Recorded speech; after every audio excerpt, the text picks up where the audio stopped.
Welcome to the Armstrong and Getty Show. I'm Jack Armstrong. He's Joe Getty. I'm about to indulge in the first completely irresponsible eating of the holiday season. 'Tis the season. As we have fresh baked cinnamon rolls in the studio.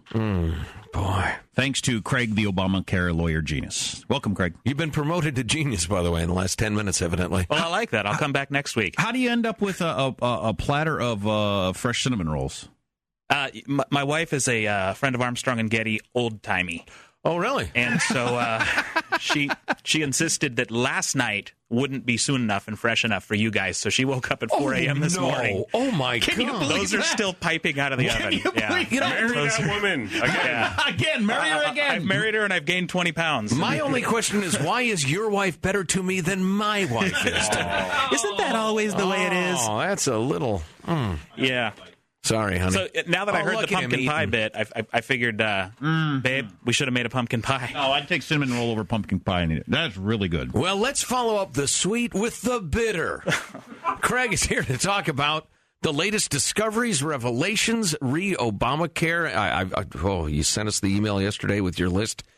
It's shocking. It just keeps coming.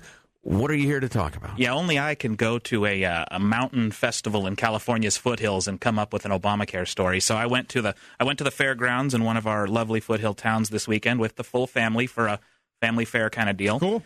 And in betwixt the fried foods and the corn dogs, they had an Obamacare booth with a navigator and an enroller from Covered California. Really? Yeah. And So we're paying a government hireling. Yep. We're paying for that. We are absolutely paying for that. Yeah, they're not doing it for free. So I sent the family off to the rock climbing wall, and I said, "Hey, let's see if I can play stupid and sign me up for some Obamacare." Good idea. It was a lot of fun, actually. Very helpful ladies. One of them, interestingly enough, at this family event was wearing a button that said, "I heart my full sexual reproduction coverage." Okay. Yeah, I thought that was really good family fare. For the kids. Yeah. Nice.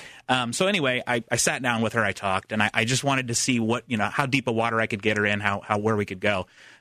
Ultimately, what she told me was that the Obamacare is really not for me because I have employer health care. But I said, you know what? My employer charges a lot for me to cover my wife and my kids and all these people.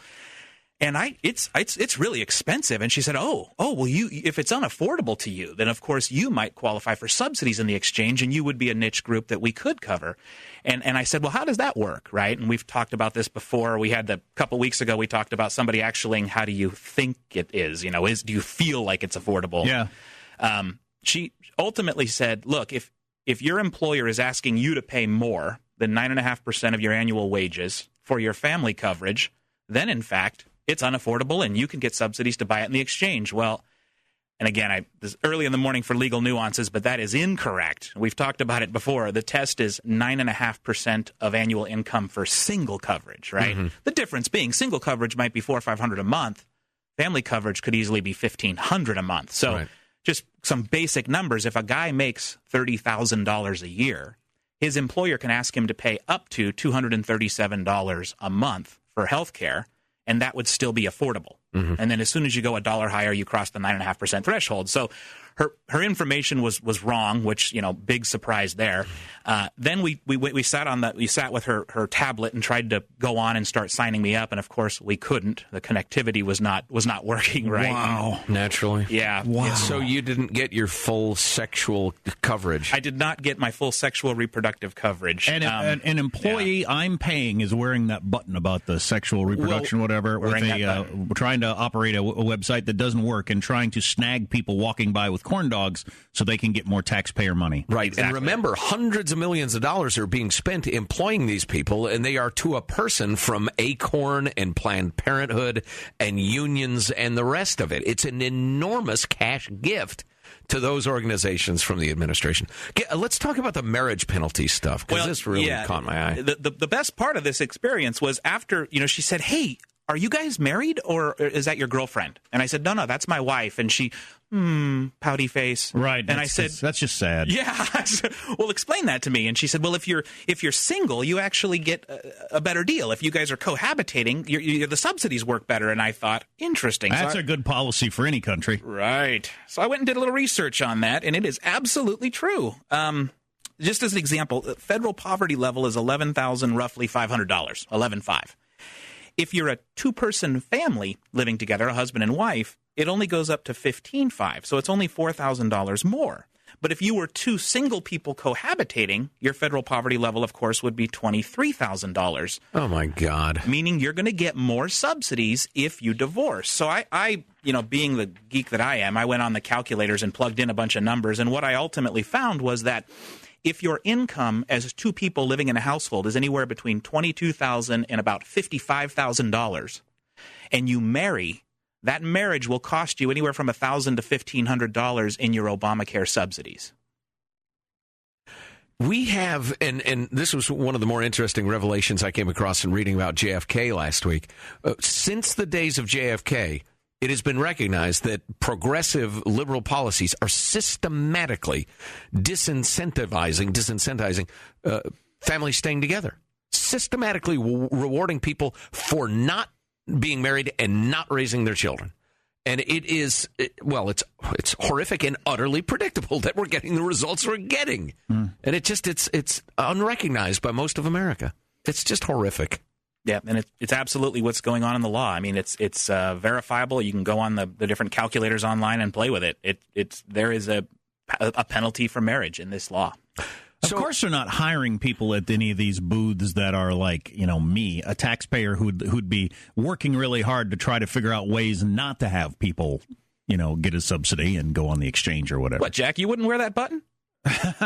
But they've got people who their goal is. It's just now like we spend so much money on trying to find people to sign up for food stamp programs, whether they need them or not. Try to overcome their pride. Yeah, the government's in the business of trying to find people to get on programs, which is weird.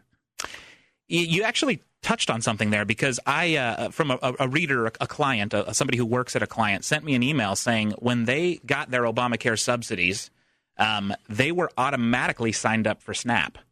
And I have not been able to verify that yet, but I did find it in a few places that when you qualify for Obamacare subsidies, they are automatically signing you up for food stamps. That wouldn't surprise me. Why wouldn't you make it a kind of all goes together? Right. As a super smart guy, Craig, because we discuss this from time to time, do you believe that to be a systematic ideological march toward greater dependence, therefore a European-style socialist country, which a lot of people, fine folks in many ways, actually believe is a better way to order society? I think it's horrible, but they believe that. Is it just a giveaway to farmers, the farm lobby, have the government consume every conceivable scrap of excess crops, et cetera, et cetera? Let me throw in one thing, because I think the people like that PSA we play from Melissa Harris Perry about there are children out there trying to study, and how do you study when you're hungry? She believes there are people hungry out there. Wow. She actually believes that. I think these people believe they're helping the downtrodden. Go to any school in America. They're throwing away enough food to feed India for a year. Yeah, I would say that there are people, like you guys have said, who believe that that's a better way to order society. And instead of coming out and saying, gee, we should talk about socialism openly, which almost nobody will honestly do except maybe Bernie Sanders, I do believe that what happens is you get the perfect niche. You go to Iowa and you can pick off some ultra-conservatives to support your cause. Now you're more than 50% of the population that are going to support food stamps, right? So you cobble together these political networks of things, and then you end up with what we have. Socialists, the deluded, Greedy, more greedy, more the soft dependence. heads, Yeah, more dependence. And if I can get a niche of farmers to go along with that, great. Now I've tipped the scales in my favor. Yeah, lovely. Well, sorry. Maybe wash that down with a little cranberry sauce. That's nice and sweet. Or a big, yummy cinnamon roll. How about the latest that came out like roughly yesterday about how 80 million people that are going to lose the plans from various companies next year? Yeah, that's actually Congressman McClintock and I spoke about that on Friday specifically, and I think 80 million might be a little bit aggressive. I think it's probably more like 50 to 60 million, and that population is split into two groups. Those people who work at small employers, less than 50 lives, they're going to see a serious, just like this individual market, they're going to see a cancellation, maybe a doubling of rates. They're going to see harsh things, but the law treats large employers more favorably. If you're over 50 employees, the law requires less of you.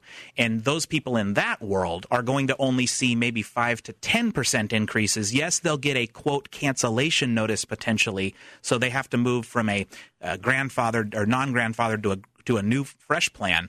But in the large employer market, that shock won't be so dramatic. Okay. So it is a big number, but only maybe half of that number, even half of the 50, 60,000 are going to really see that shock. I mean, not that that's a small number. We're talking 10, 20, 30 million Americans seeing potentially a doubling of their rates. Which will be a political poo storm like we have not seen in generations. Right. Catastrophic. And as I explained to the congressman, this is going to increase every month as we go through the year, because a lot of plans renewed in December to renew before the X date of Jan 1. Right. Those plans that were not able to renew in December are going to start renewing, February, March, April, May. And as we go through the year, you're just going to have more and more of those renewals, more and more of those shocks, more and more cancellations. And it's going to mount with political pressure. Well, I'm glad you and Tom McClintock hooked up. That could be, quite the team, because he's the right guy to push that message, Absolutely brilliant man. Yeah, that could be cool. But here's my question. I know you're a benefits guy and a law guy and not a politics guy per se, but has there ever been a midterm election when one party won every seat? As a non-politics guy, I can tell you no. I can tell you no. Well, and my question would be after that, even if it happened, would they do anything that would be good? Probably not. Yeah, I don't know. Hand out our cash to their buddies. It would swing the other way 2 years later. Whoever wins would screw it up, and it would swing the other way 2 years later. This is amazing. Boy, absolutely amazing. Some days I think, do the good folks want to hear the bitter reality? Or should we just make jokes about Michael Jackson? The increasing penalty for getting married and having kids societally is just amazing. I mean, who structures their country that way? Well, we do. I think that may be the most important thing that's happened in America in the last 50 years and is continuing to happen, and maybe the most important thing we could possibly talk about. I've got more on that coming up. Big article in the New York Times today about that. That's pretty damned interesting. Of course, they see it as a happy thing because the old-style mom, dad, and kids is kind of, that's yesterday's news. But anyway, that's a separate talk. Why are you so close-minded? Exactly. Why do you hate? Exactly. Thanks for coming in, Craig. Thank your wife for the cinnamon rolls. Thanks for bringing the listeners more information. Happy Thanksgiving to you and yours. Thanks, guys. Happy Thanksgiving. And we will go a-fishing. Got to do it. Craig's a fishing guide in his free time. Did you know that? What a great hobby. My hobby is despair. That's my hobby. It fills your time. You can do that on a lake. You're listening to the Armstrong and Getty Show.